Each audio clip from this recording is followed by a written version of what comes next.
Now let us pick up the beginning and then go to the end. So, conditioned by ignorance, what arises? Mental formations. Conditioned by mental formations, consciousness arises. Conditioned by consciousness, nama, rupa and namarupa arise. Conditioned by nama, rupa and namarupa, six sense bases arise. Conditioned by six sense bases, contact arises. Conditioned by contact, feeling arises. Conditioned by feeling, craving arises. Conditioned by craving, grasping arises. Conditioned by grasping, bhava arises. Conditioned by bhava, birth arises. Conditioned by birth, aging and death arises. Also sorrow, lamentation, pain, grief and despair may or may not arise.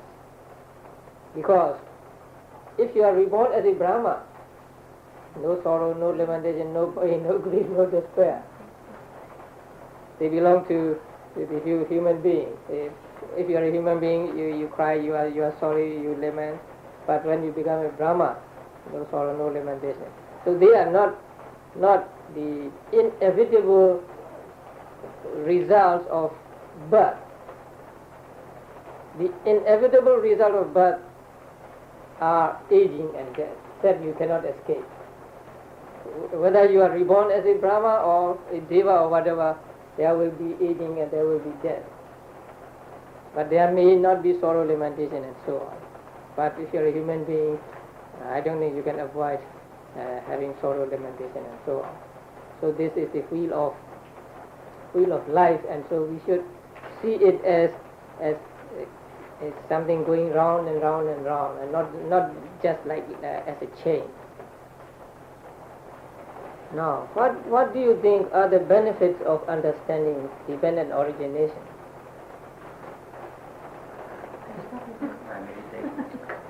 I enjoy it because owing to that we meet one another here. Now, would you believe that beings at death are totally destroyed? There are no rebirth for them. Do you believe that? But there is an opinion that there is only this one life. At death, everything is finished. So the being is annihilated at death, and that is one say, according to us, one wrong view. And there is another wrong view which says that the Atman or something goes on and on permanently. That is another wrong view. So if you understand dependent origination, you will not believe in either of these two opinions.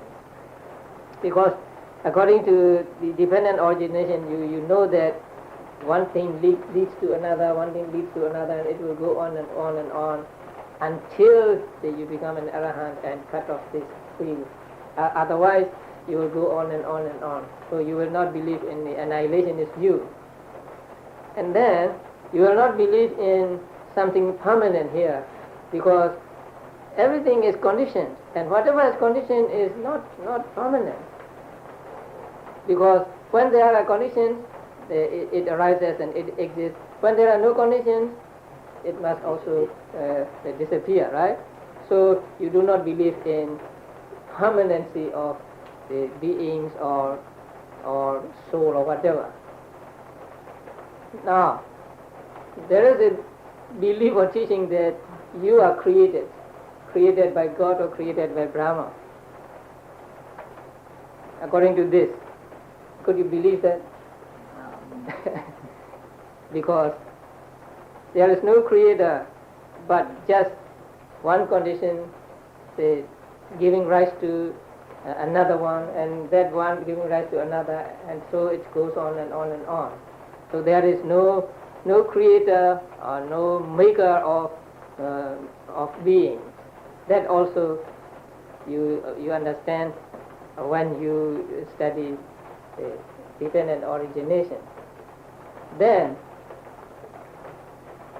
do you believe in things happening without cause. They think things arise without cause, without conditions. No. So because you have learned from the dependent origination that everything is conditioned by some other thing. So you can avoid 4 wrong views if you understand the dependent origination. What are the 4? The view that beings are impermanent, or there is something, some permanent entity. And the second is beings are annihilated at death. They are cut off and no more. And the third is we are created. Beings are created by a Brahma or a creator. And the fourth is beings arise without any cause or condition. So these 4 are called wrong views in Buddhism. And these 4 we can avoid if we understand the dependent origination.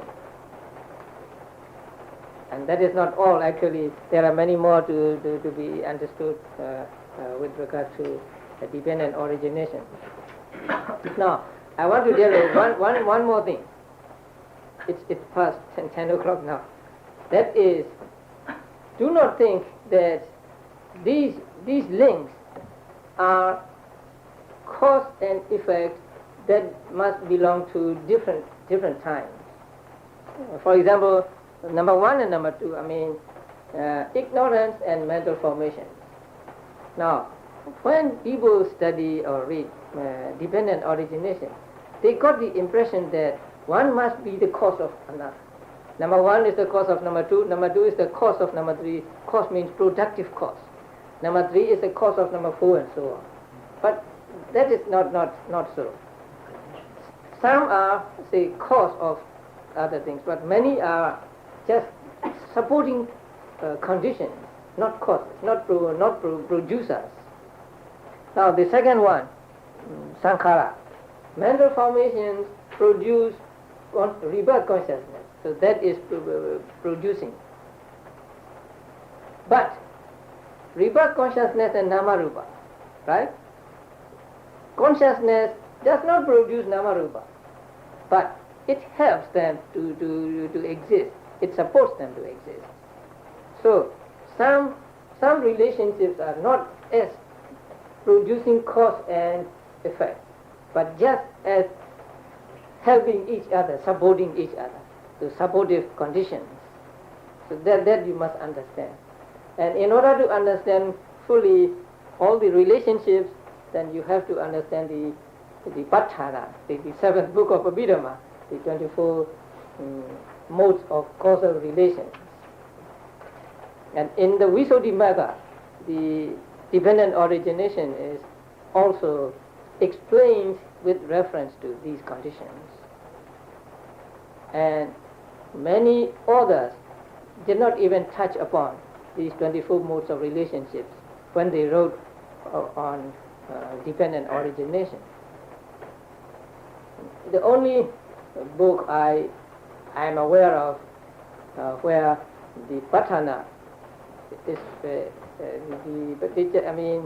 dependent origination is explained with reference to Patthana is that by Jnanatiloka.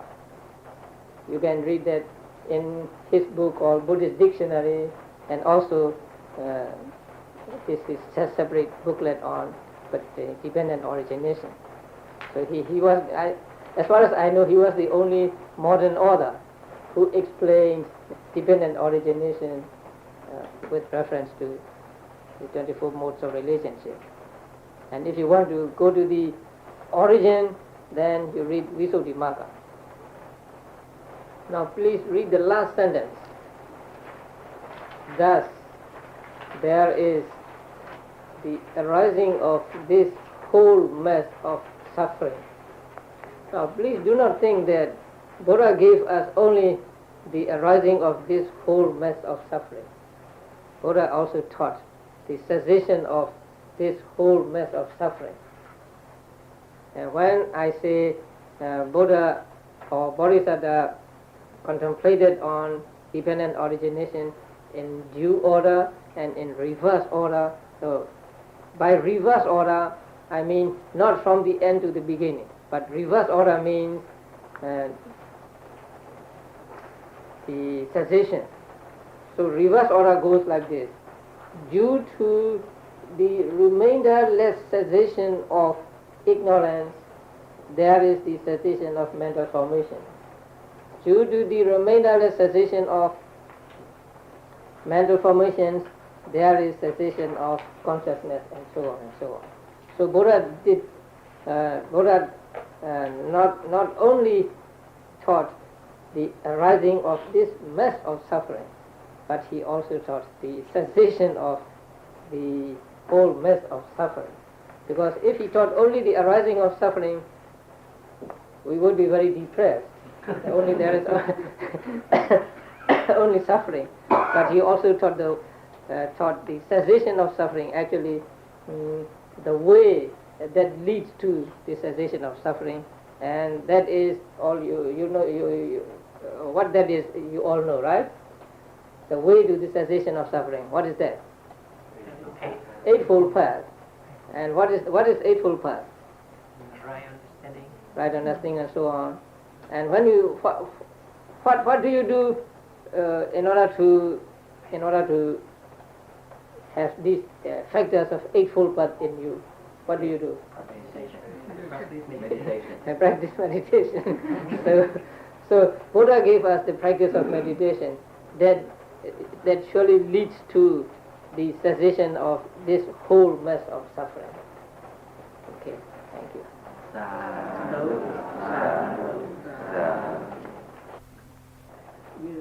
You have a question or after that?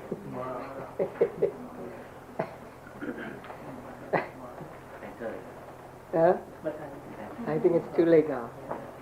So please save for tomorrow.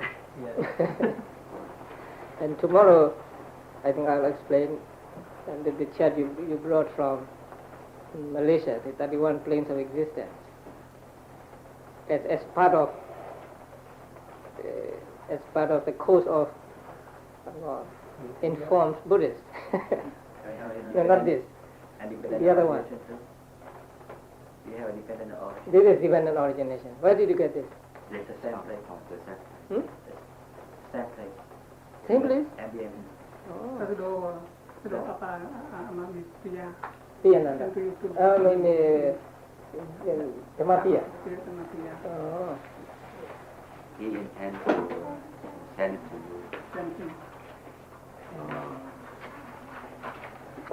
to you. What is new?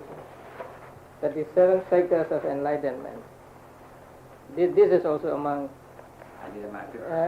the informed Buddhists. Yeah, that is 7 factors of enlightenment. So there is a lot to understand. But if you don't understand all these details, don't worry. What is important is practice. Because one thing certain is those who met the Buddha for the first time did not know Abhidhamma, did not know dependent origination, but they practiced and they became enlightened. Right? There was the last disciple of the Buddha. So Buddha taught him when he was only about 2-3 hours from death. So he came to the Buddha and he wanted to see the Buddha, and Ananda did not give him permission because he thought this man comes to trouble the Buddha. Then Buddha heard their conversation. So Buddha said, Ananda, don't prevent him from coming to me. Let him come in. So what he asked, he really wants to know, not to trouble me. So he came and he asked a question. Buddha did not answer that question, but Buddha talked about the noble eightfold path. Buddha said, in whatever teaching and discipline the noble eightfold path is found, there are found also the monks who have reached the first stage, second stage, third stage, fourth stage, and so on. So he was so pleased with Buddha's teaching that he asked Buddha to ordain him. So Buddha told Ananda to ordain him. So he was ordained during the night, about midnight. And then after his ordination, Buddha taught him meditation. So he went to a place a little farther away from the Buddha, where there is seclusion. So he went to that place and practiced meditation, walking up and down.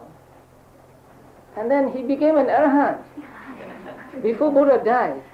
So he came to the Buddha and just said that I have become an arahant or something like that. So he was the last disciple of the Buddha. He belonged to another sect. So he didn't know anything, any of the Buddha's teachings.